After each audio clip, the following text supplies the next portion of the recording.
CBC ran a quick segment on Tucker Carlson speaking in Calgary last night, but listen to some of their bias. Tucker Carlson labeled an extremist by groups that monitor hate speech in the U.S., holding court at sold-out venues in conservative Alberta. But that's how you're going to introduce him? Someone who's labeled an extremist by groups who monitor hate speech? I could see if this was some activist organization that's going to say that, but this is CBC, a supposedly objective news source, which is also taxpayer funded by Canadians. This is such a biased way to introduce Carlson. Tucker Carlson was #1 in the entire country for years on Fox. He's no longer on Fox, but he's arguably even bigger now. He's probably the most popular newscaster in all of America. So for CBC to frame him this way, you're basically saying that not only Tucker, but a huge portion of America are extremists. And by the way, that's the same America that's our largest trading partner and undeniably keeps us safe with its strong military. And look, this is the same mistake that many people made when they tried to frame Elon Musk and Joe Rogan as these crazy, beyond the pale people. People see through this. It's not true. No one is going to agree with 100% of what someone else says. But Tucker Carlson is not this out there crazy guy that CBC is trying to frame him as. And again, if you think Tucker is so crazy, you're basically calling a humongous portion of America and Canada crazy as well. But the Premier sharing a stage with Carlson, a concern for some political watchers.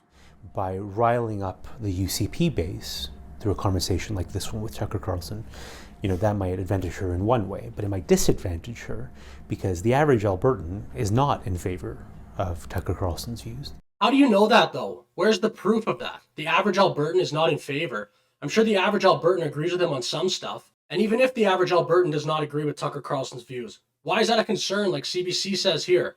Are Canadians so weak that no one can disagree with us? Smith has said she takes questions from all media, and she says speaking to Carlson will help her to tell Alberta's story to the world.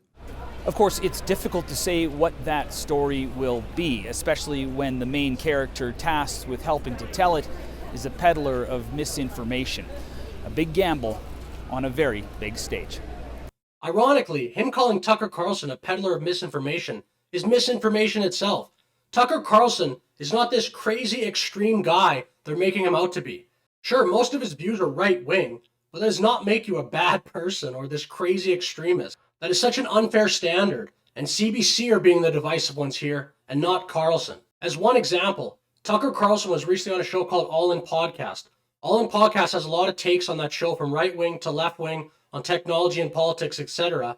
I'll link that podcast below if anyone wants to check it out. And look, a lot of things Tucker says I don't agree with.